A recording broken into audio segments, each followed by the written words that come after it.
From KCRG TV 9, your 24-hour news source. Welcome to this Show You Care special, 9 Who Care. Hello, I'm Bruce Owney. You're about to meet some of Eastern Iowa's most outstanding volunteers, people who inspire others through their kindness and character. These people are this year's KCRG 9 Who Care Jefferson Award winners. We begin with a woman who's come a long way from her native England. After moving to New Zealand as a teenager, Ann Gertz eventually met her husband, who was in the Navy. TV 9's Josh Hinkle says his military service inspired her service as a volunteer. Woke me up at 5:30 this morning. The Red Cross coffee mug Ann Gertz always keeps nearby shares her energy, but while its decal continues to wear away, the spirit in this 68-year-old volunteer never seems to falter. I was an empty nester, sitting at home, driving my husband crazy, and I picked up the paper one Monday morning and then the volunteer alert section. With her husband's prior military record in mind, something clicked for Ann. That Red Cross ad called for someone to connect military families with their servicemen overseas. 18 years later, that single ad has turned into Monday carpools with her friend Margaret to the VA hospital in Iowa City.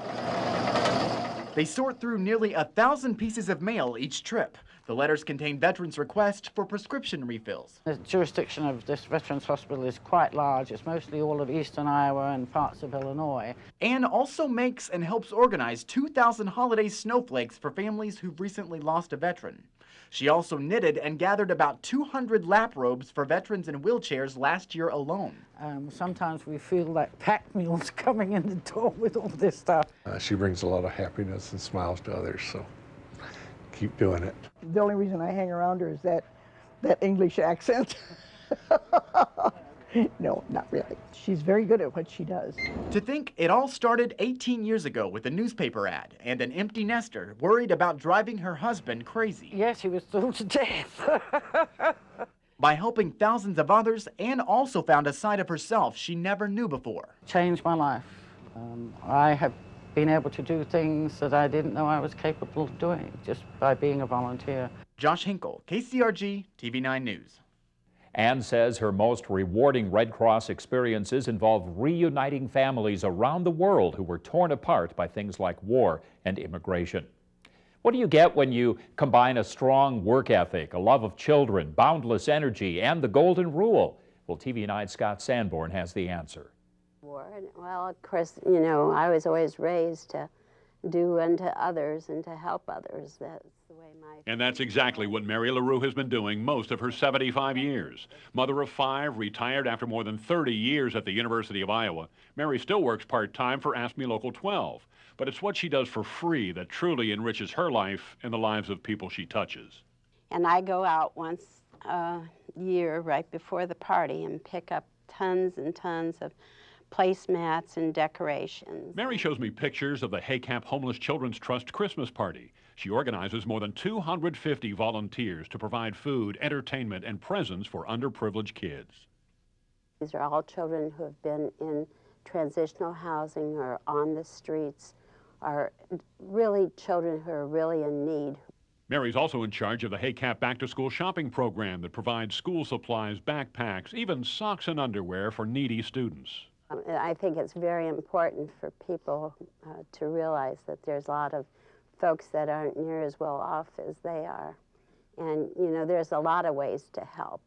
That's likely why Mary doesn't stop there. She's the chairperson of the Good Reader program in 21 schools for the Coralville Noon Optimist Club, serves on the board for United Action for Youth, and is a founding member of the Johnson County Hate Acts Rapid Response Team. She does things that she probably didn't even tell you about. Al Axine, a longtime friend, describes Mary simply as a giver. And the person who nominated Mary for our 9 Who Care Award says she's a real rallier. If she can't get it done, she's got her little army of volunteers, and you'll get your little phone call, you know, and of course it's Mary calling, so you do help. Any chance of Mary slowing down soon? My philosophy is to keep on keeping on. Scott Sanborn, KCRG TV 9 News. The next volunteer we honor is a man who spent his life working with kids. Al Smith has 6 children and 8 grandchildren of his own, but his extended family goes far beyond that. I don't care if I never get back, so we'll root for the Colonels. Hey! You might call Al Smith a man for one season, the baseball season. But somehow he stretches that season through the entire year, even while reading to kids at Taylor Elementary in Cedar Rapids. How many of you have been out to a Cedar Rapids Colonels baseball game? Raise your hand. Al grew up with baseball. He played pro ball and has been on the Colonels board for 32 years. But baseball isn't Al's only passion. The other is children. Maybe it's from my upbringing in Chicago, where I was from a real bad neighborhood, and I just always thought that if I ever have a chance to work with kids and help them, and give back to the community, that's what I'd like to do. But it all started with baseball. Al calls it his savior. Baseball was the thing that kept me going, kept me out of the gangs and all the other stuff that was going on. For 38 years, Al was sports director for the Cedar Rapids Recreation Commission. After retiring, he served 7 years on the school board. His daughter, Kim Smith, says Al's volunteer work now involves creating new ties between the schools and the community. He's the district ambassador for the Cedar Rapids School District, and his primary task is to establish these business and school partnerships. And he's gotten, I think, about 30 of them put together so far. These partnership activities can involve business people reading to kids like Al's doing here, or being lunch buddies or mentors or so much more. He's got businesses donating time and services and resources. He's got grocery stores donating food. And the end result is that there's this wonderful activity for kids and their families. And there are the Grand Slammers, an activity Al started for special needs kids about 25 years ago. And we go out to the ballpark, they sit in the dugouts, the parents come and sit in the box seats. The kids play about a 3-inning game. And then after the game, we have, the Colonels have gifts for everybody. Altogether, Al estimates he's worked with around 1 million kids over the last 50 years. No wonder he's one of the 9 who care. It's a huge honor to be selected to be one of the 9 who care, and I care. I mean, I just care about working with kids, so. Al also volunteers at Mercy Medical Center, his church, Tanager Place, and the Old Creamery Theater. He's truly a man who cares. More than 900 children in Cedar Rapids are in foster care, and one woman has dedicated her life to helping them. TV9's Claire Kellett reports Leanne Lohr's love for foster children grew from her own experience as a foster mom. Leanne Lohr's life revolves around children. This random Wednesday night dinner doesn't do her dedication for kids enough justice, because this Cedar Rapids mom has as many children as fingers. Justin, who's 18, Haley's 17, Kyle is 12, Katie is 11, Dalton is 9, Marchez is 8, Adam is 8, Noah is 5, Connor is 3, and Lacey is 2. 3 biological and 7 once foster, now adopted children. Add Leanne's husband Ed, and that makes a dozen, plus 4 furry friends. 2 dogs and 2 cats. As if that's not enough to keep Leanne busy, tack on founder and president of a nonprofit organization aimed at helping foster families. Families Helping Families never shuts off. Families Helping Families started in Leanne's living room but grew into a house of its own. Here at the Benjamin Brace House on the southwest side of town, Leanne sits inside with her fellow volunteers.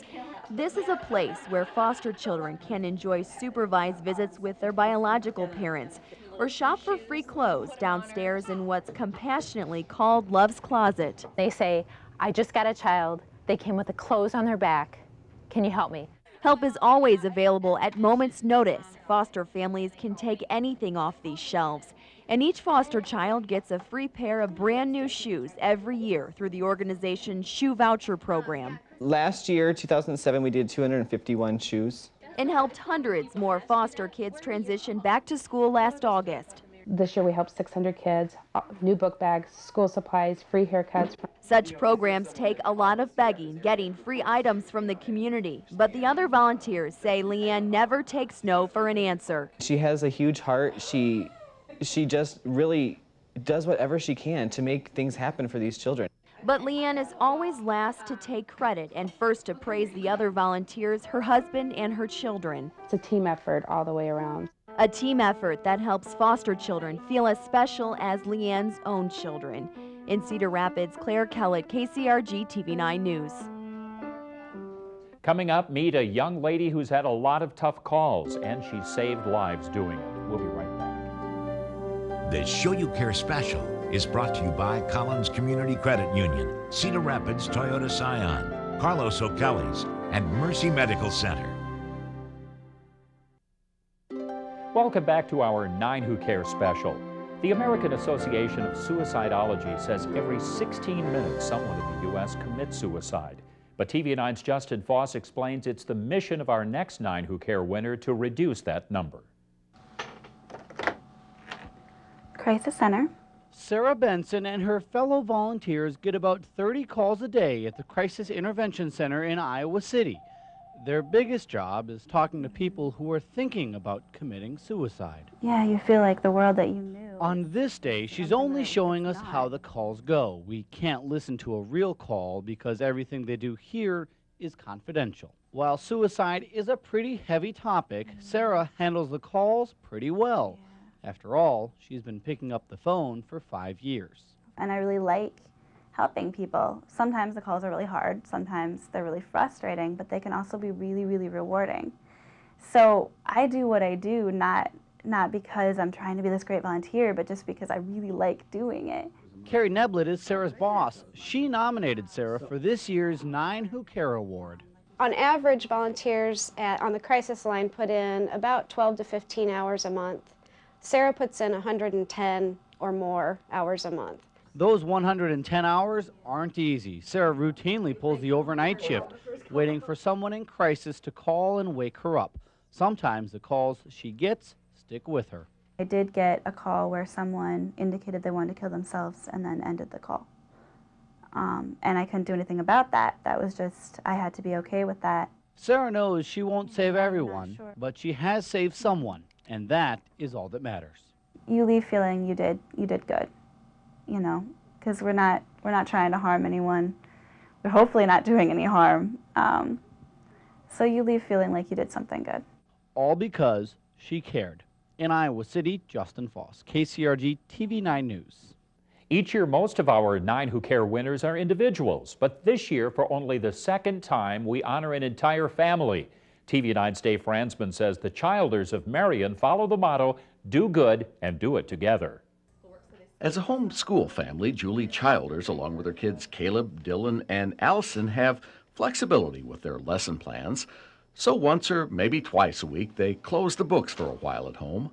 There's things to be unloaded that maybe you could bring out and put on the shelves here, guys.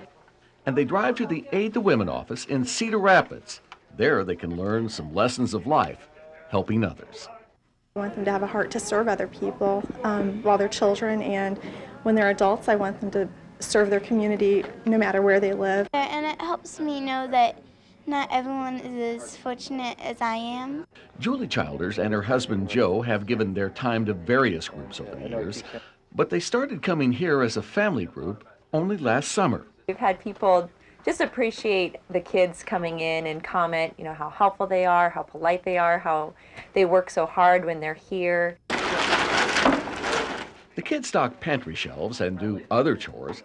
As a banker, Joe teaches classes on how to handle money, and Julie counsels pregnant women and young mothers who come here for help. It's almost become a way of life to go out and do some volunteering at Aid to Women right now. When I came here the first time, I really liked it, and I'd never come here and wish that I hadn't. The Childers weren't interested in recognition for their efforts, but they were interested in setting the kind of example their children could follow in later life. You know, the more God's blessed you with, the more is required of you to give back to the community. Dave Fransman, KCRG, TV9 News. We'll be right back with more of this year's 9 Who Care, so stay with us. Welcome back to this 9 Who Care special. The next volunteer we honor is a woman of compassion. Elaine Young was one of 12 children. She became an orphan at age 10. She had a hearing loss that wasn't diagnosed until she was an adult. But TV9's Beth Malicki reports it all shaped Elaine into a one-person support system for the elderly in Cedar Rapids.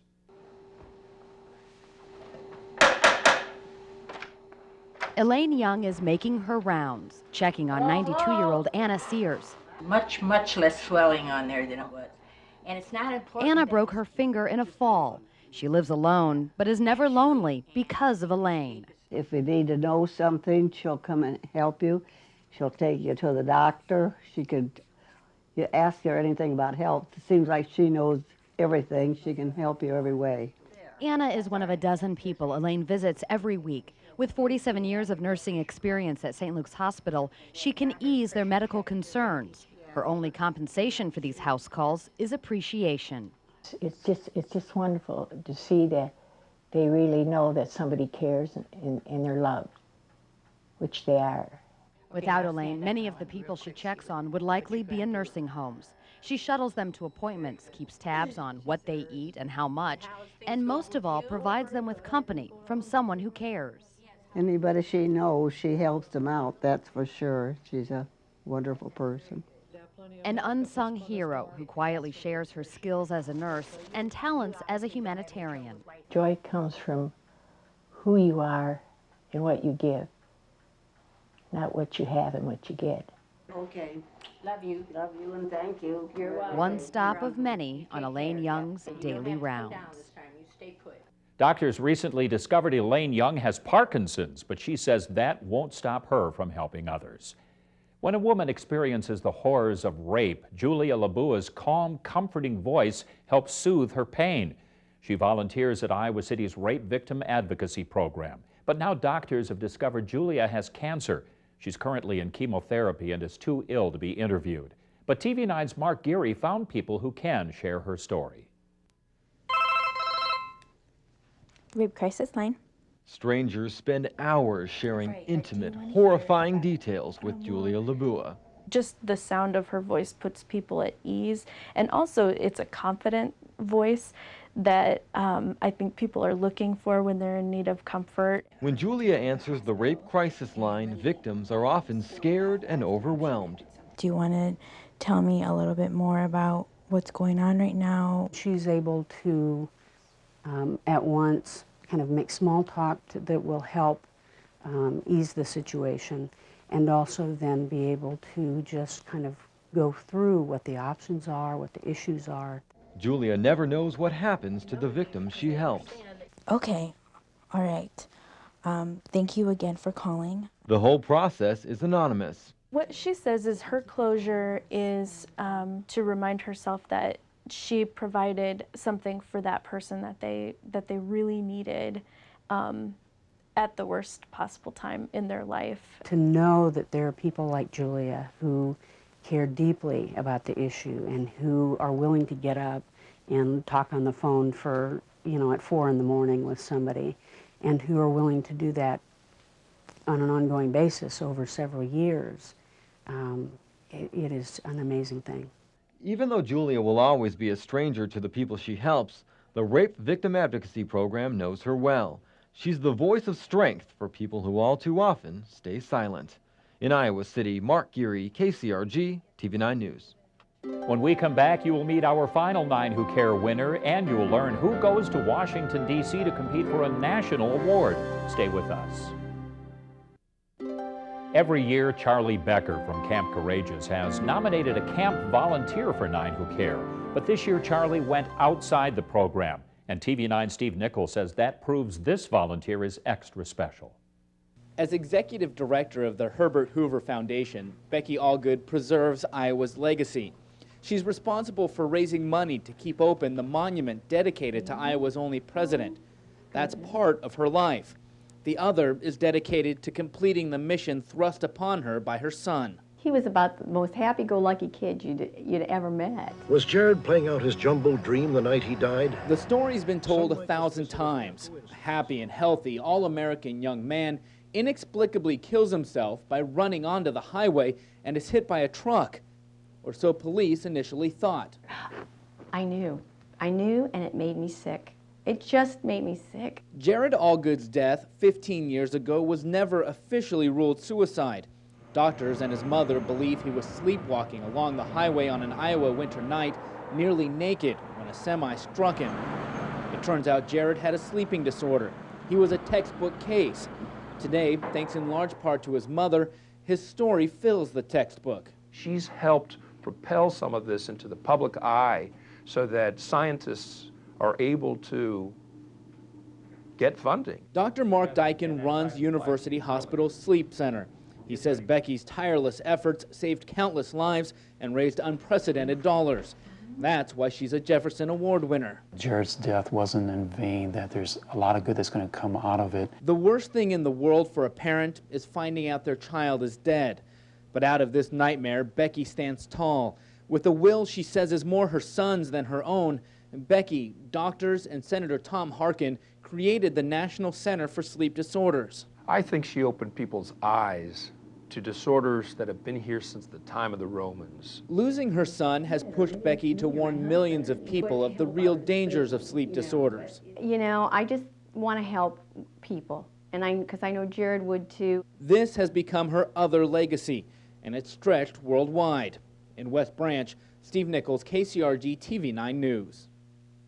Through Becky's work, the National Center for Sleep Disorders became reality just 4 months after Jared's death. And getting Congress to move on anything that quickly is quite a feat. That's one reason why an even bigger honor goes to Becky Allgood. TV9 and our Show You Care sponsors recognized all of the 9 who care at a banquet, and each received $500 to give to a favorite charity.